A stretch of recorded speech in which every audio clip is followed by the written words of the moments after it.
Water to us is, in our language, we say "tutatay." Water is holy. Tubitatsadna. Water is life.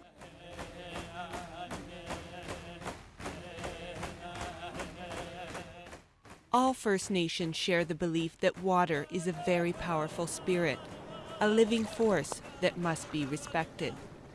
I would say that majority of average Canadians don't really understand life with nature. They don't really understand that, because for them it's money that comes from the land. It's the economy. The economy must function before spirituality or the environment. So that's a quite vast different way of looking at the world.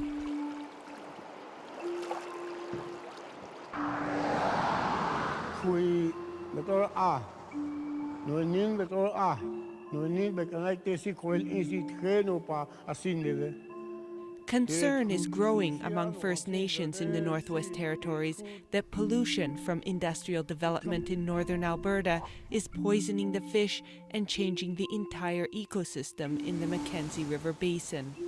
Covering an area of more than 1 million square kilometers, the rivers, lakes, and deltas that make up the basin link communities from BC through Alberta all the way up into Canada's Arctic. Live in this crystal pristine clear aquarium, and every one of us that live in there depend on one another to live a healthy lifestyle. But then when you're encroached upon by major development and other abusers of that whole system, then it affects everyone. We have people dying in our community today. We have environmental issues that are so large in scale that is unthinkable. It's hard for me to even fathom what's going on south of us, or what's coming down the river. What did the fish or the moose and the geese and the ducks ingest that we're ingesting, because that's who we are, and that's our life. Water conference in Fort George Putra is a former chief and now works for the Miksou Cree. He's invited leaders from the Northwest Territories to his community to join in their fight to slow down the pace of development in Alberta's oil sands. We shouldn't be ashamed to say what's wrong, what's going on. We shouldn't be ashamed to say that in front of government, in front of oil companies. Because to me, we're dealing with life and death situations. Located on the northwest tip of Lake Athabasca, one of Canada's largest lakes, Fort Chipwyan is nestled in some of this country's most spectacular nature and wildlife reserves. It's also only 200 kilometers downstream from one of the world's largest industrial projects. Alberta's oil sands cover an area the size of Florida and make up 60% of the world's investable oil reserves. With the hungry U.S. market as its biggest customer, it's an industry that's seen dramatic growth over the past 15 years. Already over 1 million barrels a day are coming out of the oil sands, and production is expected to triple within a decade. The amount of development that is happening within the region, great economic development, they call it, economic boom, becomes an economic disaster to our way of life. Fort Chipwyan is no stranger to the downside of industrial development. In 1968, BC Hydro built the Bennett Dam 965 kilometers upstream from the community. Without warning, the natural water flow into the Peace Athabasca Delta was reversed, draining the delta and destroying precious animal and fish habitat. Reggie Mackay says government didn't care about what the people here wanted then, and the same thing is happening now with the oil sands. We know what's happening with our land, air, and water, the amount of pollution we're getting. So like I said again, it's what the Alberta government shouldn't be doing is coming to us first, ask us our demands and stuff, and then if we're happy with it, go ahead and issue. But if we're not happy, why should they be issuing another permit for another oil company. I don't think it's fair. While they aren't all against development, many people in this community want a slowdown because they believe pollution from the oil sands may be causing cancer and other diseases. Reggie Mackay's daughter died when she was only 35 years old. If you go back to 1950, we're lucky if we lost one person in 1 year. 2 was over and above. So it's a big difference today. In 2006, we lost 22 people in 12 months 1 year last year. From the causes of the effects from social living of it. Last year, local doctor John O'Connor went public with his concerns about the number of cases of cancer and other serious diseases in the community of 1,200 people, and what he believes to be several cases of cancer of the biliary tract, which normally affects only 1 in every 100,000 people. I'm at a loss to explain it. I am acutely aware of what's happening south of here and east of here, and I can't help but think in my own mind that there could very well be a link. I think it's an issue that needs to be looked at, and it needs to be ruled out. It needs to be excluded by government. The environment around us is being affected by development that we don't control. The health concerns aren't new. In 1991, former Chief Tony McCurdy called on Canada to take a serious look at what's happening here. This is just not a figment of my people's imagination. The problem is simply the health of our people. Tony McCurdy died of colon cancer last year at the age of 58. We are voicing our concerns here tonight because we feel our existence is in danger. We do not feel that multi-million-dollar corporations will suffer for a pause in the oil sand.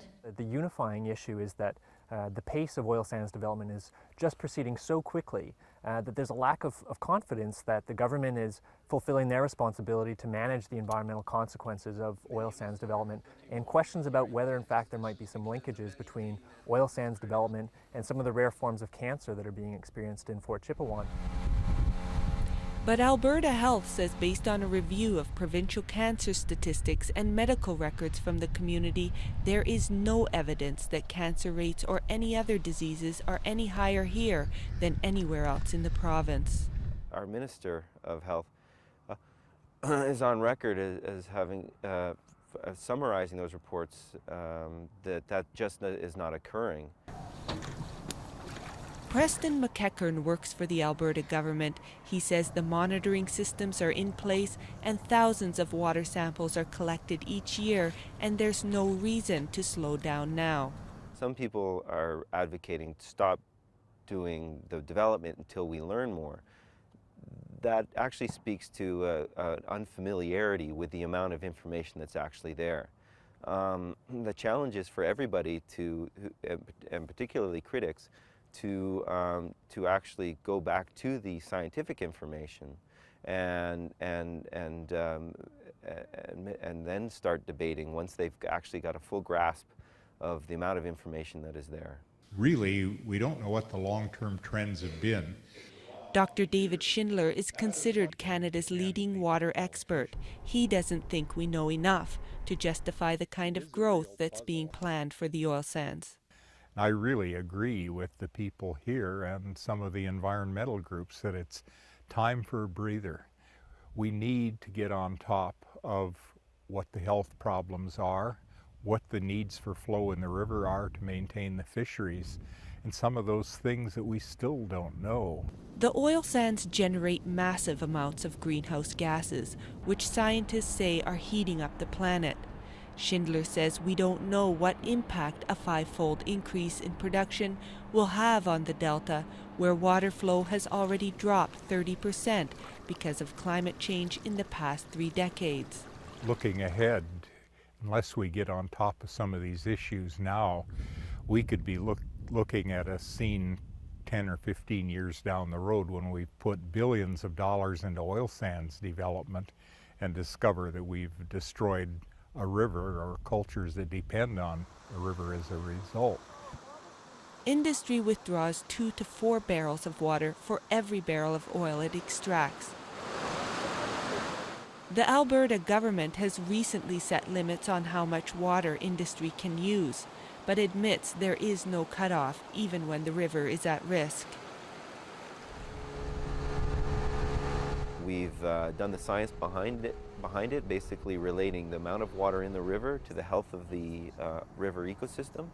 And we've determined that we're actually being very, very protective of the environment. So as long as these companies can operate within the restrictions of our water management framework, the ecosystem will remain healthy. George Hunt-Poitras says his community has lost confidence in what government says when it comes to the oil sands. Our people have told the government in no uncertain terms that what they say when they say that there is nothing wrong and that they're monitoring the water and the air quality and so on.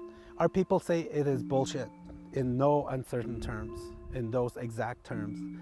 That because they can't come and tell us that there's nothing wrong when every other week, and these are the residents' phrases, is that every other week we're burying somebody that we love and whose life has been cut short by a cancer that we shouldn't find in the size of our community. Reggie Mackay has his own theory about the kind of answers they've been getting. The Alberta government gets so much revenue already from Suncor, Syncrude, Albion Sands, and CNRL is another big company that's going to be starting before too long. And I thought maybe the Alberta government and Alberta Health is just more or less taken up for industry, for the oil companies south of us. In spite of the concerns being raised here in the Northwest Territories and by Albertans about the pace of development, so far industry and government have rejected all calls for a moratorium. I seen in the Edmonton Journal, in the business section, there was for me it was startling to see that no matter how much water, even if the river ran dry, that the tar sands would continue. And that's incredible how people are thinking today. If the water went dry in the river, that will not stop development.